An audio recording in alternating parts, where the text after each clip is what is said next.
E aí, gurizada, Luquinhas, a galera na área. Se derrubar é pênalti!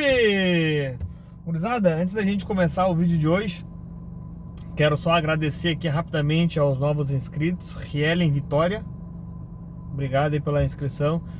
Trevor Blog, e aí, Giovana, esse eu conheço, meu amigo. Guilherme Barriou no Evo, melhor mecânico aqui de Porto Alegre. Matheus Rodrigues da Silva, esse eu lembro, foi passageiro aqui no carro semana passada, se não me falha a memória, né? Valeu, Matheus, tamo junto, valeu pela inscrição.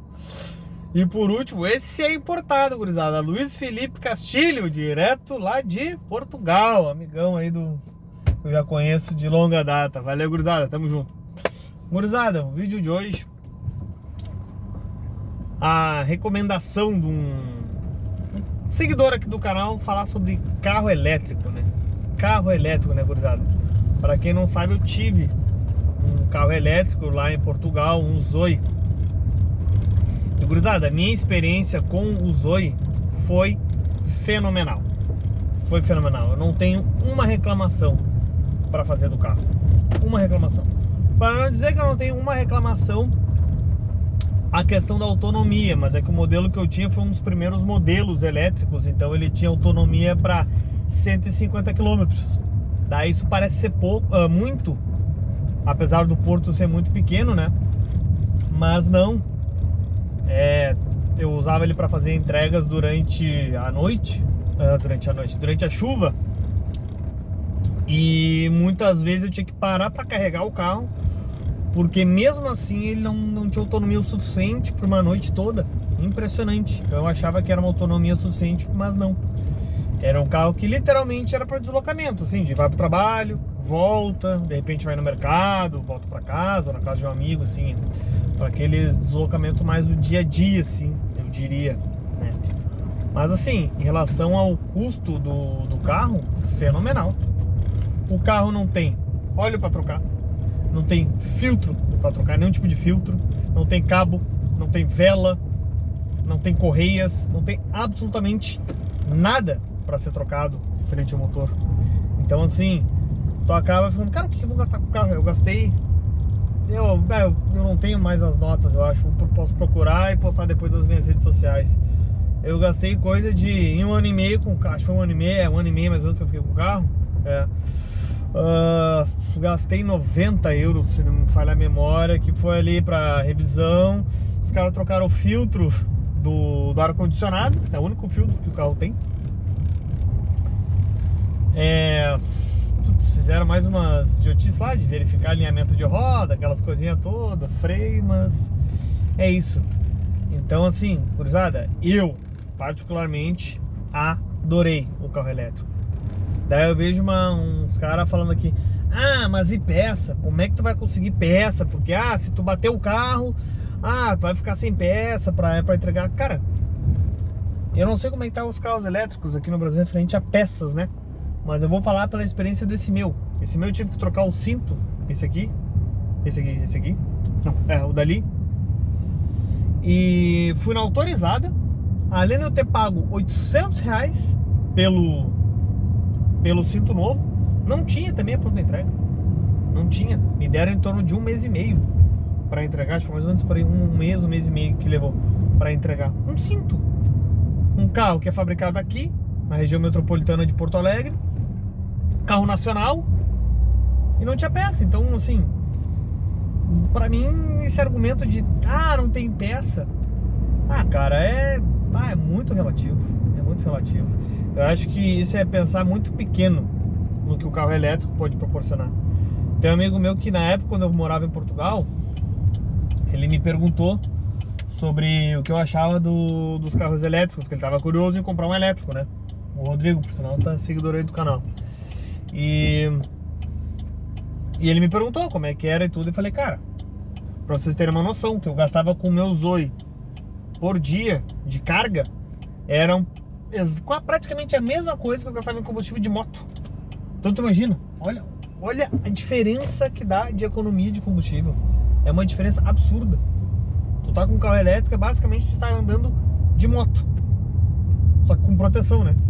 Proteção, não tem risco de cair, quebrar um osso, uma perna, sei lá o que, né? enfim. E aí ele me perguntou sobre como é que era o carro. Falei pra ele sobre a situação de manutenção, custo de combustível e tudo mais.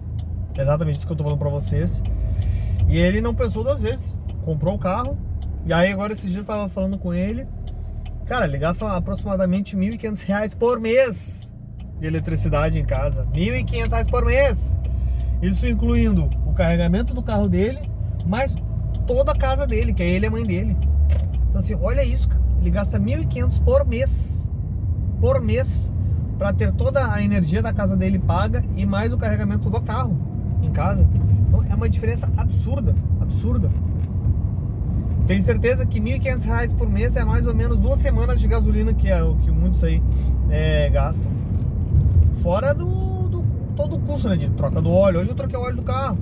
R$250 uma troca de óleo. É uma troca por mês. Então, R$250 todos os meses só para trocar o óleo. Daqui a 10.000 quilômetros eu tenho que trocar o kit de correia dos instrumentos e mais a correia dentada, já vai mais 600, R$700. Então o custo do carro a combustão é muito mais elevado. Daí vai vir a galera, mas o carro elétrico tu bate embaixo, quebra a bateria, acabou, a bateria custa R$1 milhão. Não, 1 milhão, né, Bruno? Tô sendo sarcástico, tá? Pra quem não entendeu.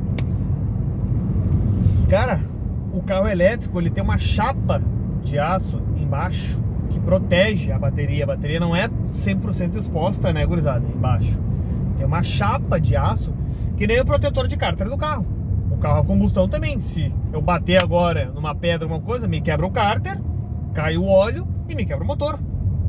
Como já muitos relatos de gente aqui no canal já me relataram que o carro a combustão bateu em algum lugar o cárter, enfim, uma pedra, buraco, enfim, perdeu o óleo, não se deu por conta, também é um erro, mas tudo bem, não dá pra julgar, né? Tem que dar uma batida forte com o carro, tem que parar o carro, desligar e ver na hora o possível prejuízo, né? E tu pode bater, sai o óleo e quebrar o teu motor, que é a vida do teu carro. Então pra mim não faz o menor sentido, a gente só tá indo trocando um problema por outro. Se eu pegar o meu carro a combustão, posso bater embaixo, quebrar meu cárter e a caixa, e vou gastar só a caixa do meu carro é R$15.000. Então se eu quebrar a caixa vai 15 mil. Quebrar o motor, o quê? Mais uns 15, 20. Então se eu quebrar a caixa e motor, já quase 40 mil. Sei lá, 30 mil sendo otimista. R$30.000. Porra. Então assim, pra mim não faz o menor sentido. É pra isso que existe o protetor de cárter, pra proteger o teu cárter de quebrar. Claro, né? Eu também tenho que ter os devidos cuidados, obviamente, né? Qualquer calombo, qualquer solo duvidoso, passa devagar. Que isso também acontece muito, né? Tem motorista que naquela pressa de vou ganhar R$10, R$15 essa viagem, passa rápido demais nos buracos e quebra o carro. E não vale a pena, por R$10, R$15 não vale a pena. Aliás, não vale a pena tu rodar rápido com teu carro nunca. Tu corre o maior risco de acidentes. Tu desgasta mais teu carro, tu desgasta mais pneu, tu desgasta mais freio, tu diminui a vida útil do teu motor. Então não tem por que tu tá sempre andando acelerado. Quer andar, cara, é por tua conta e risco. Mas não bota a culpa no carro elétrico, não bota a culpa num terceiro que tá vindo. Não, cara, tá andando rápido, tem que ter direção defensiva. Pode acontecer? Pode, mas quanto menor for a tua velocidade, mais tranquilo tu dirigir, menor é o indício de tu sofrer um acidente. Ou de ser algo grave, né? Porque tu pode bater o carro, pode acontecer alguma coisa de bater embaixo, enfim, alguma peça, né? Mas não será algo grave também. Um dano mais comumzinho, já tira uma pecinha aqui e bota outra, pronto, acabou. Entendeu? Então assim, eu não vejo problema nenhum com carro elétrico. Lá, quando eu tinha o Zoe, teve um mês de outubro, normalmente começa muitas chuvas lá, mas choveu pra caralho, pra caralho. E eu lembro que eu fui entrar numa rua e tava alagada. E eu na minha cabeça na hora, o carro é elétrico, não tem motor. E entrei. Daí depois que eu entrei, tá, mas é elétrico, mas e a bateria embaixo? Puta merda, será que dá algum problema? Mas entrei. Passou embaixo, a água cobrindo as rodas, era água bem alta mesmo, gurizada. Chegou a dar um pouco abaixo do capô, assim, ó. Até na hora eu fui, agora entrei, não pode voltar, né? Não sei se no elétrico tem algum problema tu parar no meio da água. O combustão tem. Eu, por via das dúvidas, Só mantinha a aceleração e fui. Cara, sem problema nenhum. Não tem nenhuma informação se isso gera um problema ou não. Claro que bom é evitar, né? Bom é evitar. Aí foi um erro. Acredito que foi um erro meu, né? Acredito que foi um erro meu. Não sei se pode entrar água no sistema da bateria. Acredito que não, porque senão o carro não poderia andar na chuva, né? Mas, enfim, então assim, cara, carro elétrico pra mim, assim, ó, é muita vantagem. É muita vantagem. A única coisa que eu fico pensando, e tava até discutindo com um amigo sobre o carro elétrico, é até que ponto vale tu. No meu caso, o meu carro é quitado, tá, gurizada? Então eu acabo tendo uma vantagem um pouquinho maior. Como o meu carro é quitado, meu carro hoje, a FIP dele vale 64 mil. Vamos supor que eu venda por 50, né? Então eu teria 50 mil reais para dar de entrada no elétrico, que hoje está por aproximadamente 100 a 120 mil, os BYD, né? Fazendo propaganda de graça ainda. Então eu teria que financiar 70 mil. Teria que ver qual seria o valor da prestação se eu fizesse esses 70 mil em, sei lá, 48 vezes. Vamos botar aí que fosse 2 mil reais a prestação aí por mês, né? Não sei, talvez mais ou menos. Daí teria que calcular juros, não sei. Mas vamos botar que fosse 2.500 reais então a prestação. O sol que eu gasto com GNV mensalmente tá dando em torno de 2.500 reais. 2.500 a 3.000 mais ou menos, 500 por semana. Daí tem mais, às vezes vai no mercado, vai fazer coisas particulares, gasta um pouquinho mais, mas enfim. Então dá mais ou menos 2.500 por aí de GNV. Então a prestação do carro seria o valor do combustível, né? Então eu estaria dando um upgrade de carro, e com o que eu economizaria em combustível, eu iria pagar a prestação do carro. Ah, Lucas, mas daí tu vai ter que gastar com a carga, tu vai gastar mais dinheiro, mas em compensação também não vai ter a manutenção. Por exemplo, eu já não vou ter mais esses 250 reais mensais da troca do óleo. Eu não vou ter mais a cada 3 meses, aproximadamente a cada 3 meses, gastar 100 reais em um kit de velas. Então já é mais um dinheiro. Então teria que botar bem na ponta do lápis isso. Acredito que pra mim, no pior cenário, financeiramente falando, eu estaria equipando as contas. Agora, pra quem já tem um carro financiado, enfim, cara, tem que estudar bem as contas. Mas, cara, assim, ó, eu acho, em termos de consumo de combustível e manutenção, não há dúvida que é mais econômico que o carro a combustão. A conta só tem que ser feita até que ponto vai valer tu dar um salto em financiar, para ver qual vai ser o valor do teu financiamento, que é o teu custo, né? Para ver se o carro vai pagar esse financiamento. Foi quando eu comprei esse carro, por exemplo. Na época eu tinha um carro que eu pagava, um Prisma manual, pagava 1.000 reais por mês. Quando esse carro ainda era financiado, minha prestação subiu para 1.460. E só que daí qual foi a conta que eu fiz? Aquele meu carro era combustão. Esse aqui eu botei GNV. Então com o que eu tô gastando de gasolina, o GNV vai me dar uma economia média de 50%. Tava gastando uma média de 3.500 reais em combustível na época. Então se eu botar o GNV é mais ou menos 50%, né? Então eu iria economizar de 1.500 a 1.750 reais no mês. Então a economia do combustível iria se pagar, né? A prestação do carro. Então foi por isso que eu dei o upgrade para esse carro. Aí valeu, porque todos os outros custos, igual. Ambos tem que trocar óleo, ambos tem que trocar correia, enfim. Então esse up que eu dei pro carro, considerando que eu troquei o combustível, valeu a pena. Então eu acho que é isso que tem que ser analisado.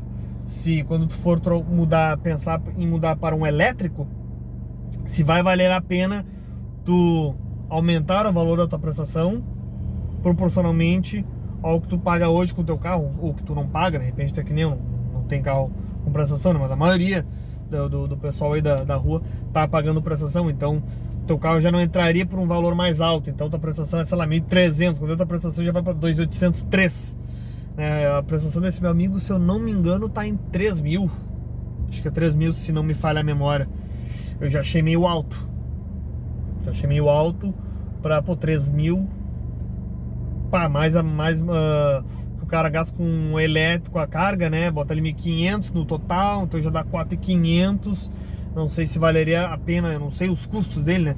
Teria que poder ver certinho com detalhes, mas nessa conta eu acho que não tá valendo a pena. Pra mim, pelo menos, pelo que eu analiso assim, financeiramente falando. O upgrade do carro, não tem o que falar. Show de bola, carro massa pra caralho, né? Mas eu acho que esse detalhe é que tem que ser analisado. E cara, tirando isso, se financeiramente for valer a pena, não tenha dúvida que o carro elétrico é uma baita de uma opção. E ainda poder carregar em casa, fenomenal, fenomenal. Aí tu não tem mais que estar parando em posto, fila, só vai, só andar. Feito, gurizada. O vídeo foi longo pra caralho, mas era um vídeo muito importante sobre isso aí, carro elétrico. Gurizada, pra mim, é assim, ó, é o futuro. Beleza, gurizada? Um grande abraço e até o próximo vídeo. Valeu!